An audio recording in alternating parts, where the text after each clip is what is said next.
ਸਤਨਾਮ ਸ਼੍ਰੀ ਵਾਹਿਗੁਰੂ ਸਾਹਿਬ JIO. परम सन्मानियो गुरुरू गुरु खालसा साध संगत जी, वाहिगुरु जी का खालसा वाहिगुरु जी की फतेह। प्यारी साध संगत जी, दुनिया के बादशाह सिर्फ उन्हां लोकां नूं डरा धमका सकते हैं जिन्हां दा माया नाल प्यार होए, क्योंकि वह मौत कोलों डरदे हैं। उन्हां दा चित नहीं करदा जिउंदे जी माया नूं छड्डण दा। धीआं पुत्तर घर इस्त्री ते उन्हां बदले शरीर नूं प्यार दे हन।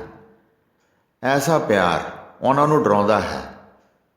पर जिहड़े जिहड़े भगत जन माया कोलों परे हन, उन्हां नूं बादशाही डर कुछ नहीं आखदा। ऐसे राम भगत कबीर जी सन।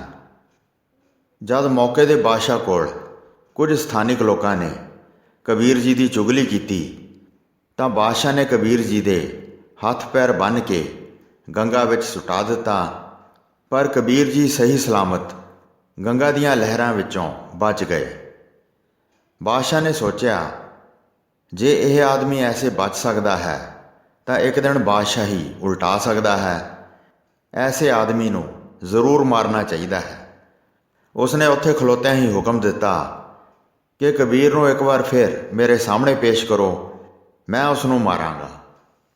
बादशाह दे बंदे आए, उन्होंने फिर आके कबीर जी नूं घेरिया। कबीर जी नूं मुड़ घेरिया वेख के माई लोई कमाल ते कमाली तो बिना बाकी दे जुलाहे कबीर दे भगत सब डर गए। उन्होंने बादशाह दे आदमियां नूं समझाउण दा यतन किया, पर समझे कौन। आखिर वो बादशाह वल तुर पए। सारे इकट्ठे होके बादशाह अगे फरियाद करन लगे। उन्होंने कहा, बादशाह, कबीर खुदा प्रस्त बंदा है, वह किसी का कुछ नहीं बिगाड़ता। एवें ही लोग ईरखा करते हैं, इसनूं छड्ड दिता जाए। हो सकता है खुदा दे प्यारे नूं कष्ट देण ते कोई विपता आ पवे। यह सुन के बादशाह टस तो मस ना होया।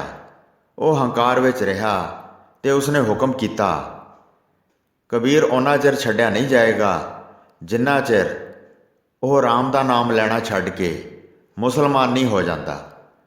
इस तरह वह एक मत विच आ जाएगा। बहुते मतां विच रहना ठीक नहीं। ये हिंदू ते मुसलमान दोहां नूं तंग करदा है। सारे कबीर दे श्रद्धालु निराश हो गए।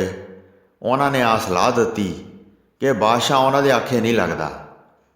उन्हां दे दिल राम जी दे अगे अरदासां करन लगे कि राम अपने भगत की रक्षा करे। इस तरह सारे कांशी शहर विच हाहाकार मच गई। रौला पै गया। पर ईरखा करन वाले पंडित खुश सन। वो सगों लोकां नूं कबीर जी विरुद्ध भड़काउंदे सन। उधर कबीर जी बादशाह दे पेश होए। कबीर जी निरभै सन। उन्हां दे चेहरे ते राम नाम की लाली सी। जदों बादशाह दे कोल जाके खलोते तो उन्होंने फिर भी सलाम नहीं आखी। ये देख के बादशाह गुस्से हो गया ते कबीर जी नूं आखण लगा, कबीरा, ये तेरे लिए ठीक नहीं। अजे भी मेरे आखे लग जा, राम नाम छड्ड दे, सच्चा मुसलमान बन जा, नहीं तो मैं बहुत बुरी करांगा। तेरे सारे टब्बर नूं वेलणे विच दी दल सुटांगा ते तेरे डकरे किते जाणगे। अगे तां जादू दे दाह पेच नाल बच गया है, हुण अग विच साड़िया जावेंगा।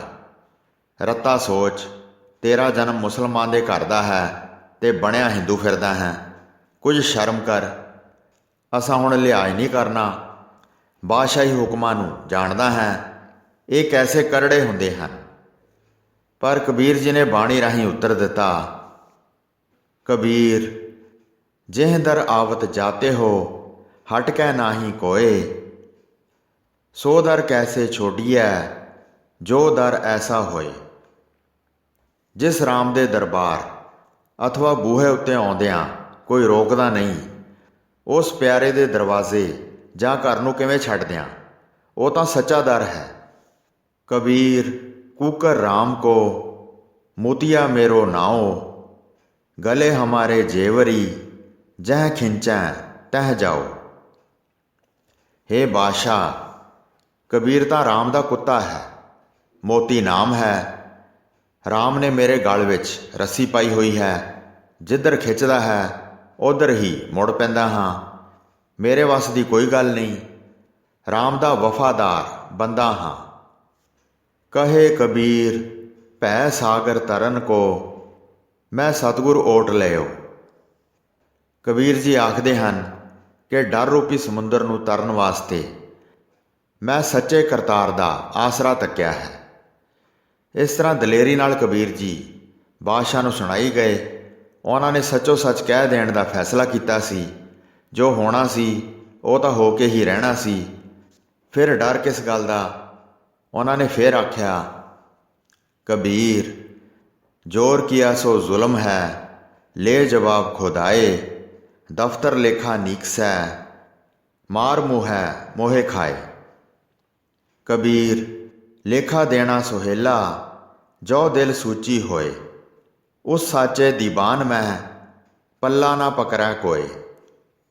बादशाह अज जो धक्का करता है वह जुल्म वड्डा पाप करता है।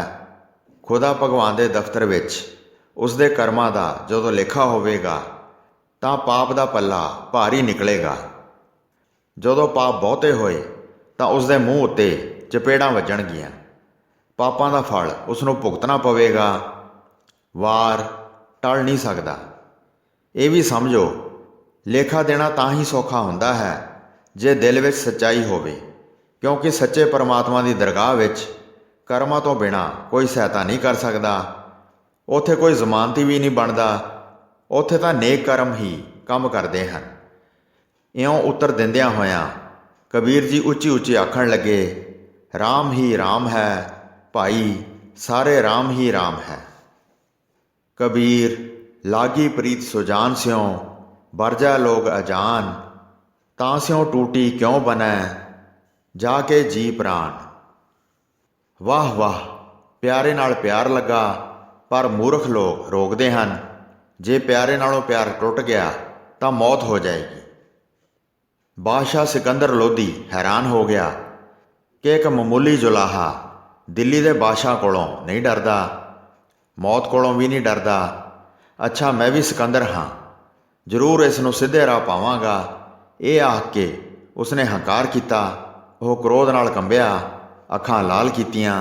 उन्हें अहलकारां नूं हुक्म किया कि लकड़ां इकट्ठियां करो। उन्हां लकड़ां विच कबीर जी नूं बिठा के साड़ सुट्टो। पानी तो बच गया, अग तो किवें बचेगा? हाँ, लकड़ां अद्धियां हेठां रखणियां ते अद्धियां उपर। पहरा ताड़ के रखना। जे इस दफ़ा भी यह बच गया तो याद रखो तुहाडी जान नहीं बचेगी। तुसी जान के कबीर नूं नहीं मारदे। इउं ताड़ना करके बादशाह तंबू विच वड़ गया।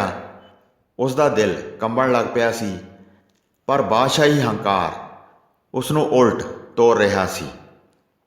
कसाईयां ने कबीर जी नूं बन्ह लिया ते उजाड़ विच लै गए।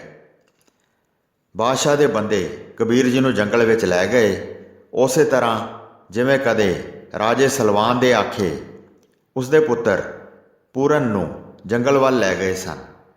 अग विच साड़े जाण दा हुक्म सुण के लोग बहुत भयभीत हो गए कि हुण तां जरूर ही कबीर जी नहीं बचदे। बादशाह कहर कर रहा है, इसकी बादशाही गरक जरूर होएगी। सरकारी बंदियां ने जंगल विच अपड़ के बहुत सारियां लकड़ां इकट्ठियां कीतियां। लकड़ां दे ढेर उत्ते कबीर जी नूं रख दिता। उसे तरह जिवें राम जी दे हुक्म नाल सत धर्म की प्रीख्या देण वास्ते सीता जी कदी अगन प्रीख्या के समय खिड़े मत्थे चिखा विच बैठ गए सन। हेठां उपर लकड़ां रख दित्तियां जिवें कबीर जी परलोक गमन कर गए सन। हज़ारां लोग चौगिरदे खलोते देख रहे सन। सारिਆਂ ਦੇ दिल कंबदे, अखां रोंदियां सन, पर चुप सन। बादशाही हुक्म करके कोई कुस्क नहीं सी सकदा। नंगियां तलवारां दा पहरा सी। उन्हां ने चारे पासे तो एक बार अग लाई। ਸੁੱਕਾ ਬਾਲਣ ਸੀ। ਮਿੰਟਾਂ ਵਿੱਚ ਅੱਗ ਦੇ ਭਾਂਬੜ ਬਲ ਉੱਠੇ।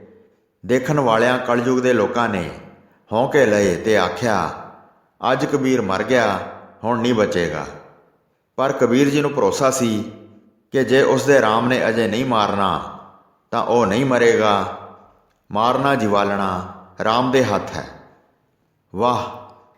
ਅੱਗ ਦੇ ਲੰਬੂ ਨਿਕਲੇ। ਸਾਰੀਆਂ ਲੱਕੜਾਂ ਅੱਗ ਦੀ ਲਪੇਟ ਵਿੱਚ ਆ ਗਈਆਂ।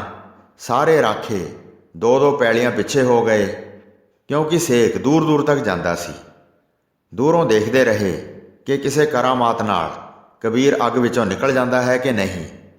3 ਘੰਟੇ ਅੱਗ ਬਲਦੀ ਰਹੀ। 3 ਘੰਟਿਆਂ ਪਿੱਛੋਂ ਸਰਕਾਰੀ ਕਰਮਚਾਰੀਆਂ ਨੂੰ ਇੰਜ ਪ੍ਰਤੀਤ ਹੋਣ ਲੱਗ ਪਿਆ ਜਿਵੇਂ ਹੁਣ ਸੁਆਹ ਦਾ ਢੇਰ ਹੀ ਰਹਿ ਗਿਆ ਹੈ। ਉਹਨਾਂ ਨੂੰ ਪੱਕਾ ਭਰੋਸਾ ਹੋ ਗਿਆ ਕਿ ਇਸ ਵਾਰ ਕਬੀਰ ਜਿਉਂਦਾ ਨਹੀਂ ਰਿਹਾ। ਉਹਦੀਆਂ ਹੱਡੀਆਂ ਵੀ ਸੜ ਕੇ ਸੁਆਹ ਹੋ ਚੁੱਕੀਆਂ ਹੋਣਗੀਆਂ। ਹੁਣ ਪਾਣੀ ਸੁੱਟ ਕੇ ਚਿਖਾ ਨੂੰ ਬੁਝਾ ਕੇ ਗੰਗਾ ਵਿੱਚ ਸੁੱਟ ਦੇਣਾ ਚਾਹੀਦਾ ਹੈ। ਉਹਨਾਂ ਨੇ ਪਾਣੀ ਦੀਆਂ ਮਸ਼ਕਾਂ ਮੰਗਵਾਈਆਂ, ਚਿਖਾ ਨੂੰ ਠੰਡਿਆ ਕੀਤਾ। ਠੰਡਿਆ ਕਰਕੇ ਜਦੋਂ ਫਰੋਲਿਆ ਤਾਂ ਹੇਠੋਂ ਕਬੀਰ ਜੀ ਜਿਉਂਦੇ ਨਿਕਲੇ। ਉਹਨਾਂ ਦੇ ਉਦਾਲੇ ਦੇ ਕੱਪੜੇ ਨਾ ਸੜੇ ਨਾ ਖੜਾਵਾਂ ਸੜੀਆਂ। ਉਹ ਉੱਠ ਕੇ ਰਾਮ ਰਾਮ ਆਖਣ ਲੱਗ ਪਏ। ਉਹਨਾਂ ਨੇ ਸਗੋਂ ਸਾਰਿਆਂ ਨੂੰ ਪੁੱਛਿਆ, ਰਾਮ ਜਨੋ, ਤੁਹਾਨੂੰ ਕੋਈ ਕਸ਼ਟ ਤਾਂ ਨਹੀਂ ਹੋਇਆ? ਮੇਰਾ ਰਾਮ ਰਾਖਾ। ਜਿਵੇਂ ਅੱਗ ਦੇ ਸੇਕ ਨਾਲ ਸੋਨਾ ਸਾਫ਼ ਹੋ ਜਾਂਦਾ ਹੈ ਤੇ ਡਲਕਾਂ ਮਾਰਦਾ ਹੈ, ਤਿਵੇਂ ਚਿਖਾ ਵਿੱਚੋਂ ਨਿਕਲ ਕੇ ਕਬੀਰ ਜੀ ਦੂਣੇ ਨੂਰ ਨੂਰ ਹੋ ਗਏ। ਉਹਨਾਂ ਦੇ ਚਿਹਰੇ ਦਾ ਪ੍ਰਭਾਵ ਝੱਲਿਆ ਨਹੀਂ ਸੀ ਜਾਂਦਾ। ਉਹ ਸੱਚਮੁੱਚ ਭਗਵਾਨ ਰੂਪ ਹੋ ਗਏ ਸਨ। ਦੋਹਾਂ ਦੰਡਾਂ ਵਿੱਚੋਂ ਉਹਨਾਂ ਦੇ ਰਾਮ ਨੇ ਉਹਨਾਂ ਨੂੰ ਹੱਥ ਦੇ ਕੇ ਰੱਖ ਲਿਆ। ਕਬੀਰ ਜੀ ਸੜੇ ਨਹੀਂ, ਅੱਗ ਨੇ ਨਹੀਂ ਸਾੜਿਆ। ਉਹ ਸੱਚਮੁੱਚ ਰਾਮ ਭਗਤ ਹਨ। ਇਸ ਤਰ੍ਹਾਂ ਕਾਂਸ਼ੀ ਦੇ ਹਰ ਵਾਸੀ ਦੀ ਜ਼ੁਬਾਨੋਂ ਆਪ ਮੁਹਾਰੇ ਨਿਕਲ ਰਹੇ ਸਨ। ਹਰ ਪਾਸੇ ਕਬੀਰ ਜੀ ਦੀ ਸ਼ੋਭਾ ਹੋ ਰਹੀ ਸੀ। ਕਬੀਰ ਜੀ ਦਾ ਪਰਿਵਾਰ ਜੋ ਸੋਗ ਵਿੱਚ ਬੈਠਾ ਸੀ, ਉਹ ਖੁਸ਼ ਹੋ ਗਿਆ। ਮਾਤਾ ਲੋਈ ਖੁਸ਼ੀ ਵਿੱਚ ਫੁੱਲੀ ਨਹੀਂ ਸੀ ਸਮਾਉਂਦੀ। ਰਾਮ ਨੇ ਉਹਦੇ ਪਤੀ ਨੂੰ ਬਚਾ ਲਿਆ ਸੀ। ਕਬੀਰ ਜੀ ਦਾ ਜਸ ਕਾਂਸ਼ੀ ਦੀਆਂ ਗਲੀਆਂ ਵਿੱਚ ਗੂੰਜਣ ਲੱਗਾ। ਜਿਹੜਾ ਸੁਣਦਾ ਉਹ ਹੀ ਕਬੀਰ ਜੀ ਦੇ ਦਰਸ਼ਨ ਕਰਨਾ ਚਾਹੁੰਦਾ ਸੀ। ਕਾਂਸ਼ੀ ਦੇ ਕੋਤਵਾਲ ਤੇ ਹੋਰ ਸਰਕਾਰੀ ਅਹਿਲਕਾਰਾਂ ਨੂੰ ਕਰੜਾ ਹੁਕਮ ਸੀ ਕਿ ਜਿਵੇਂ ਵੀ ਹੋਵੇ ਕਬੀਰ ਨੂੰ ਜ਼ਰੂਰ ਮਾਰਨਾ। ਜੇ ਇਹ ਜਿਉਂਦਾ ਰਹਿ ਗਿਆ ਤਾਂ ਤੁਹਾਨੂੰ ਮਾਰ ਦਿੱਤਾ ਜਾਵੇਗਾ। ਹੁਕਮ ਵੀ ਪੂਰਾ ਕਰਨਾ ਔਖਾ ਹੋ ਗਿਆ। ਅੱਗ ਵਿੱਚੋਂ ਨਿਕਲੇ ਕਬੀਰ ਜੀ ਨੂੰ ਉਹਨਾਂ ਨੇ ਫੇਰ ਫੜ ਲਿਆ। ਹੱਥੀ ਪੈਰੀ ਬੇੜੀਆਂ ਤੇ ਹੱਥਕੜੀਆਂ ਮਾਰ ਕੇ ਮੁੜ ਕਬੀਰ ਜੀ ਨੂੰ ਫੜ ਲਿਆ। ਉਹ ਮੂਰਖ ਸਮਝੇ ਨਾ ਕਿ ਕਬੀਰ ਜੀ ਰਾਮ ਅੰਸ਼ ਹਨ। ਇਹ ਅਮਰ ਹਨ, ਇਹ ਮਰ ਨਹੀਂ ਸਕਣਗੇ। ਉਹਨਾਂ ਨੇ ਫੈਸਲਾ ਕੀਤਾ ਕਿ ਬਾਦਸ਼ਾਹ ਨੂੰ ਅਣਦੱਸੇ ਹੀ ਹਾਥੀ ਅੱਗੇ ਸੁੱਟ ਕੇ ਕਬੀਰ ਜੀ ਨੂੰ ਮਾਰ ਦਿੱਤਾ ਜਾਵੇ। ਇਸ ਲਈ ਵਿਉਂਤ ਨੂੰ ਪੂਰਾ ਕਰਨ ਵਾਸਤੇ ਉਤਾਵਲੇ ਹੋ ਗਏ। ਉਹ ਇਹ ਨਾ ਸਮਝੇ ਕਿ ਜਿਸ ਨੂੰ ਪਾਣੀ ਡੁਬੋ ਨਾ ਸਕਿਆ ਤੇ ਅੱਗ ਸਾੜ ਨਾ ਸਕੀ, ਉਹ ਕਿਵੇਂ ਮਰਨਗੇ। ਸੋ ਸਾਧ ਸੰਗਤ ਜੀ, ਇੱਥੇ ਕਬੀਰ ਜੀ ਦੀ ਇਹ ਸਾਖੀ ਸਮਾਪਤ ਹੁੰਦੀ ਹੈ। ਕੱਲ੍ਹ ਨੂੰ ਆਪਾਂ ਕਬੀਰ ਜੀ ਨੂੰ ਹਾਥੀ ਅੱਗੇ ਸੁੱਟਣ ਦਾ ਪ੍ਰਸੰਗ ਸਰਵਣ ਕਰਾਂਗੇ। ਤਦ ਤੱਕ ਦਾਸ ਨੂੰ ਆਗਿਆ ਦਿਓ। ਵਾਹਿਗੁਰੂ ਜੀ ਕਾ ਖਾਲਸਾ, ਵਾਹਿਗੁਰੂ ਜੀ ਕੀ ਫਤਿਹ।